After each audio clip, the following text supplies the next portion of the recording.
Great stuff indeed.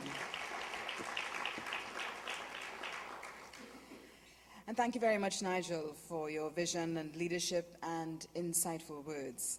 And as you heard from our Chief Executive Officer, the global LNG industry continues to show strong growth, and thus the outlook for LNG demand remains very positive. And this is good news for Atlantic and for Trinidad and Tobago. Our energy sector is the largest contributor to the national GDP, and thus our revenues enable present and future development for the people of Trinidad and Tobago. And no one understands this better than our featured speaker this evening, with whom lies the overall responsibility for the sustainable development of the nation's energy and mineral sectors. Having worked in the local energy sector, the Minister of Energy and Energy Affairs, Senator the Honourable Kevin Ramnarine, has in-depth knowledge of the industry, including a rich understanding of issues such as natural gas pricing, production, organization, optimization, opportunity screening, and the determination of natural gas reserves. Undoubtedly, he has a vision for the future of the industry, of which Atlantic is an important contributor. And so we are very honored to have him with us this evening as he shares his insights and his outlook for the sector and ultimately for Trinidad and Tobago. So without further ado, please join me in welcoming our feature speaker this evening, Minister of Energy and Energy Affairs, Senator the Honourable Kevin Ramnarine.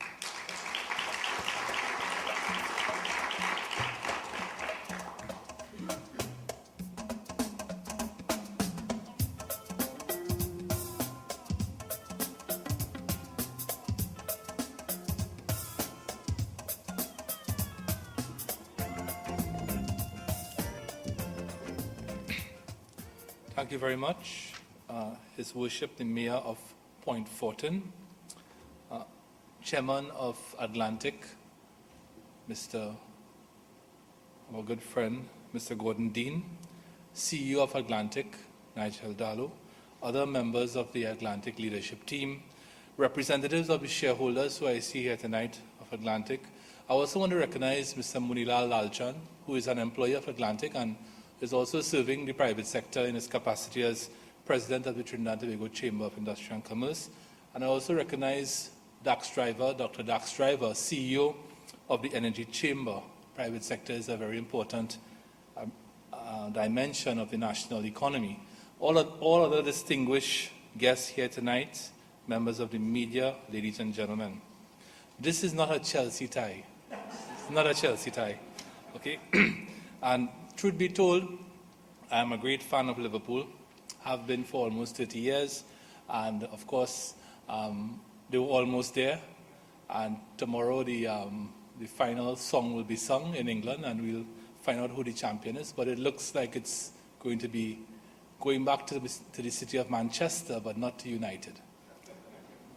It is my pleasure to address you at the 6th CEO Sustainability Awards ceremony and to celebrate and honor those members of your organization, including service providers, who are outstanding examples of Atlantic's commitment to sustainable operations. As has been mentioned before, this month, on the 1st of May to be precise, we in Trinidad and Tobago commemorated 15 years of LNG exports from this country. That, ladies and gentlemen, is a big accomplishment for a small country. In Trinidad and Tobago, we always punch way above our weight, whether it be in the professions, in sports, in art, in literature, and especially and most certainly in our energy sector. That is just part of what I call the idea of Trinidad and Tobago, a country whose global presence is inversely proportional to its physical size. Ladies and gentlemen, the LNG story of this country has to be told, and the story of our natural gas sector for the last 50 years also has to be told. The commercialization of natural gas over the last 50 plus years has put this country on the world stage in a very significant way in terms of energy. According to the BP Statistical Review of World Energy, an interesting observation, Trinidad and Tobago is the largest producer of natural gas in what that report categorizes as South and Central America, producing more natural gas per annum than Venezuela, Brazil, Argentina, and Bolivia. The same report tells us that we are the sixth largest exporter of liquefied natural gas in the world. In arriving at this point, it must be acknowledged that Atlantic has been an economic game changer in Trinidad and Tobago. The advent of exports of LNG in 1999 changed the shape of the local energy sector from being one dominated by oil to being one dominated by natural gas. This has had a positive impact on our economy. The LNG project itself, ladies and gentlemen, demonstrates the continuity of energy policy in this country. As in the period 1992, when discussions first took place with Cabot, to the end of construction of Train 4 in 2005, there were, in my estimation, 4 general elections, 3 energy ministers, and 2 prime ministers in this country in that period, 1992 to 2005. And the project was finished on time and I think within budget.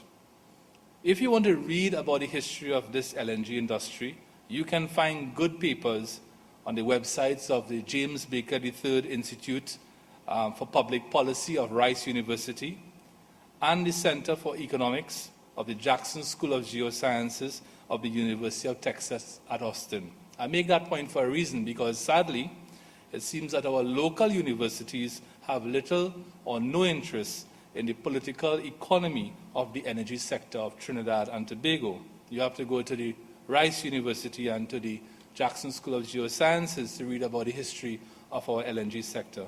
And hopefully this is something that we can all work together to change. What of the contribution to the economy?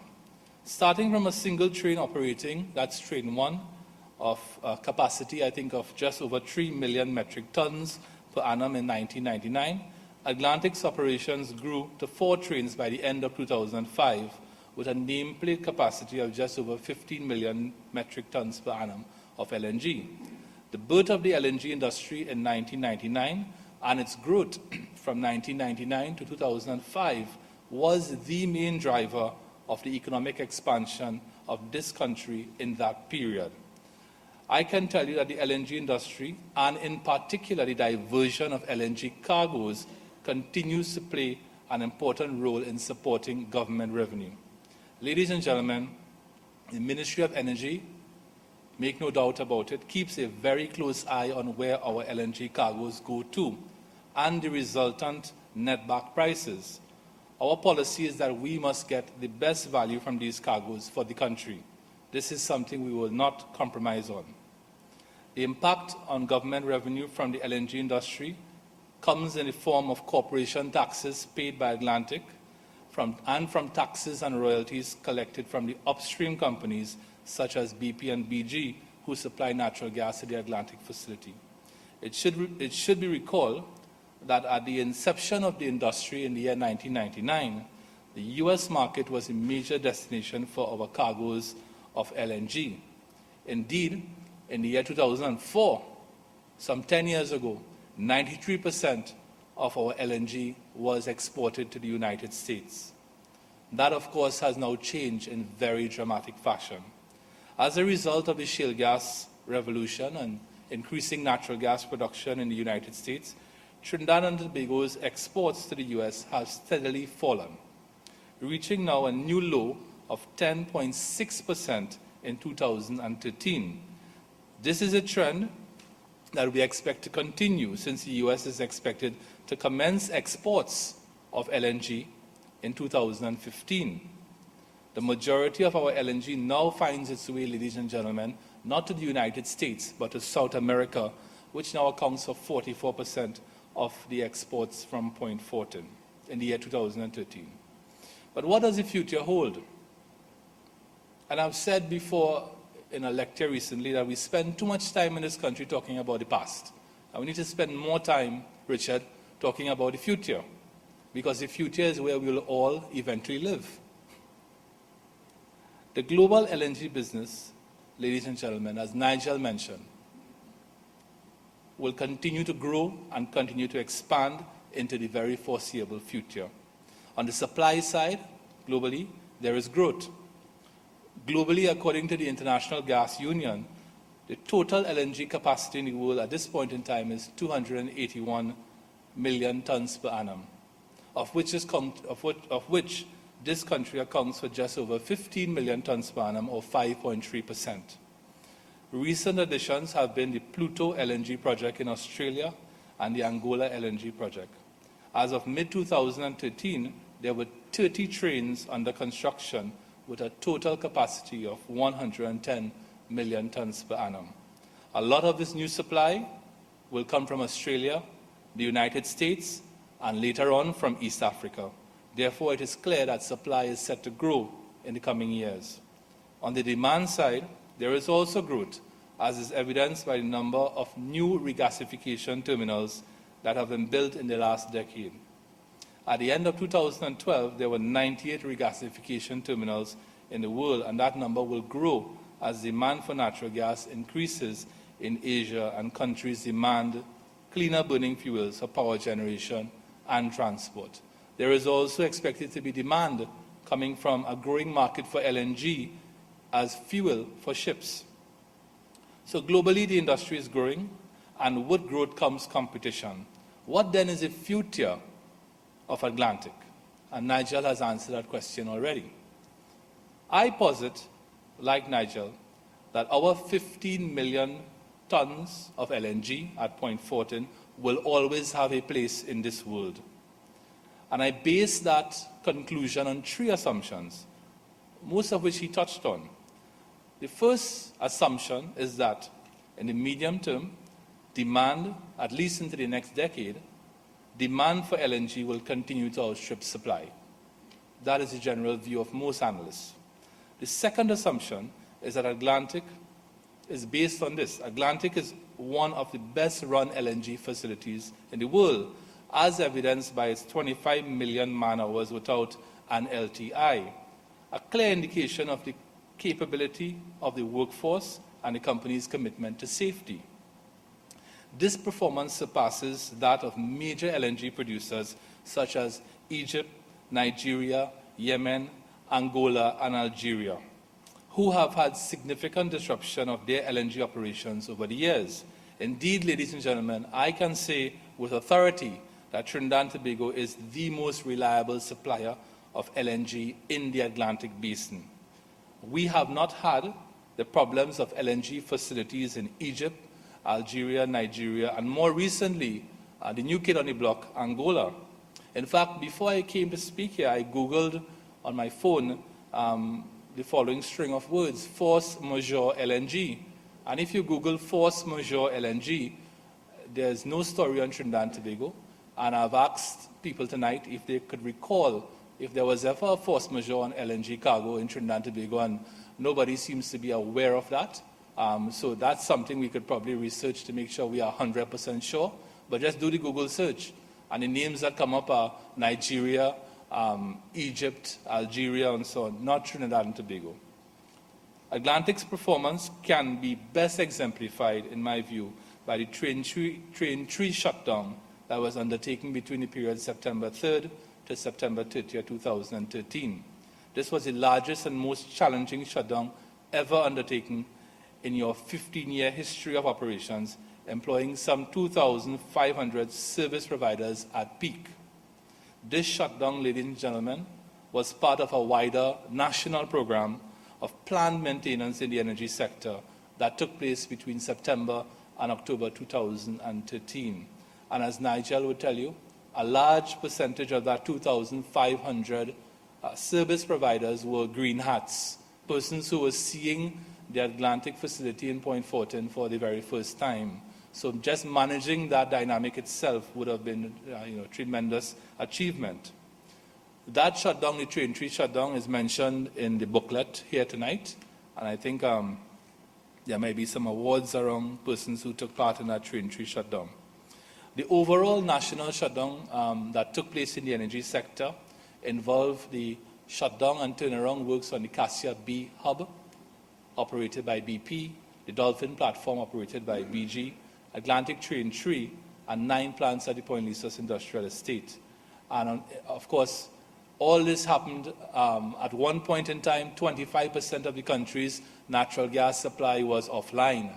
All this happened, and the industry was able to execute it safely and, within time. In some cases, the shutdowns were completed ahead of schedule. The third reason for my optimism about our LNG business in Trinidad and Tobago is the fact that our 4 trains were constructed with the lowest capex per ton in the history of the industry, an average of US $250 per ton. That rate, ladies and gentlemen, will never be seen again anywhere in the world for a greenfield plant. It is expected that for the period 2015 to 2019, internationally, the capex per ton for greenfield projects will average about 1,300 US per ton. So Nigel said it's about 5 times, and he's about accurate, about 5 times, and it could even be more for certain projects in Australia. It is for these 3 reasons that Trinidad and Tobago's LNG industry has thus far, in the words of Bob Dudley, weathered the shale gale and has stayed competitive and will stay competitive. Notwithstanding the cost advantages Atlantic possesses, there is need to ensure the LNG plants operate at optimum efficiency and throughput. In this regard, I note the proposed project by Atlantic to capture boil-off gas, convert some of it to productive use. This is a project that the Ministry of Energy supports, as it lends to the principles of energy conservation and energy efficiency and makes more gas available for value creation. Moving into the future, I have signaled that the government would like to get a stronger position in the LNG business. The NGC, as you all know, owns 10% of Train 1 and 11.11% of Train 4. And for historic reasons that predate me, the NGC holds no equity in Trains 2 and Trains 3. All would agree that the government or the NGC needs to have a bigger stake in the LNG business in Trinidad and Tobago. The government, acting through the NGC or another agency, would also like to have a greater presence in the marketing of LNG. That is our broad policy position towards the renewal of any LNG contracts. The Ministry of Energy has also indicated that it will be putting out, by the end of this year, a new natural gas master plan.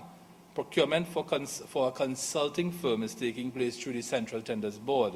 Requests for proposals for that consultancy have been issued, and the deadline for submission is June 5, 2014. And that consultancy has a duration of 6 months, which means we should get that report by the end of 2014.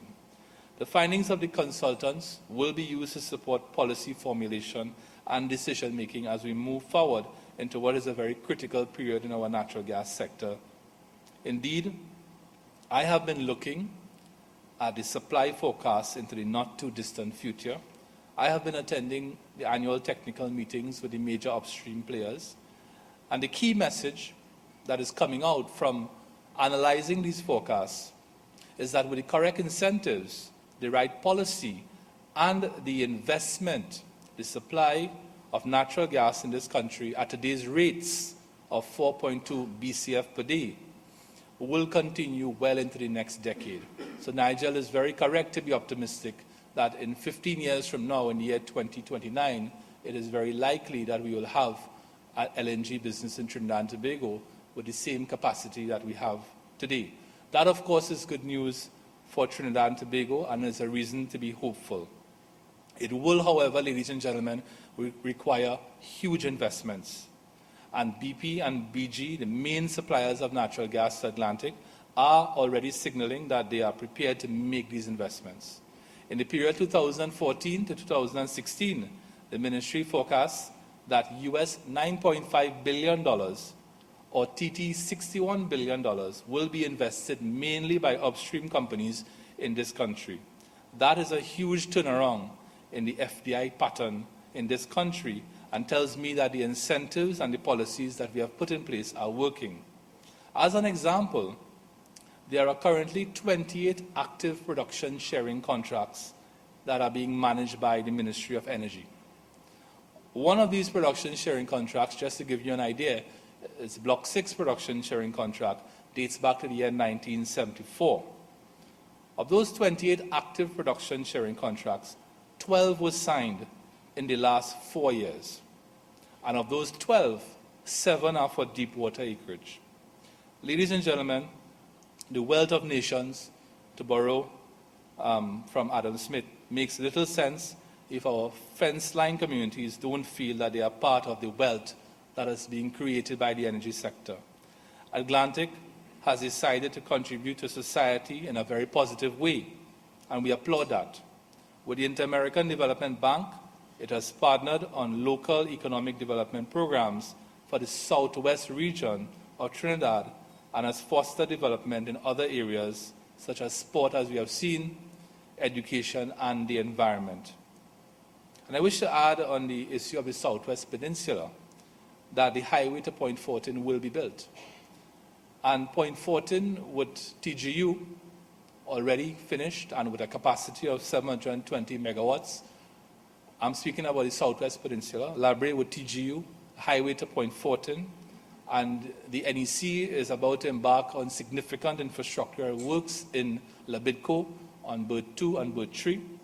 And we expect the Mitsubishi plant to break ground this year.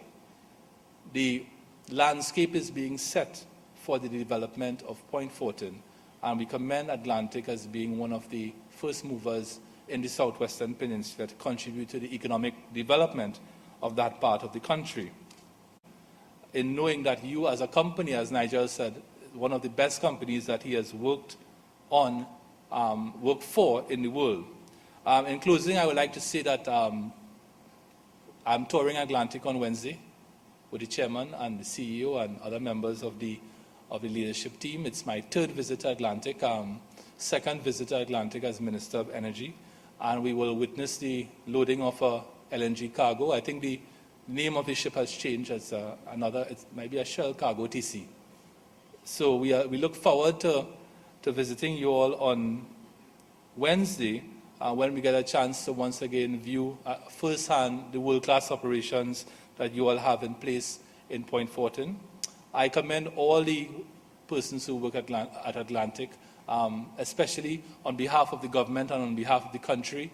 I know how challenging the train 3 turnaround must have been, and I know the kind of pressure that the company would have been under because Nigel and the CEO would know that the ministry was applying a degree of pressure on all companies to complete their turnarounds as quickly as possible and get the engine of the economy going again. So thank you very much for lending support to your CEO and your board on that very important turnaround. And that's really all part of sustainability. And it's something I think you all do very well. Thank you very much. Good.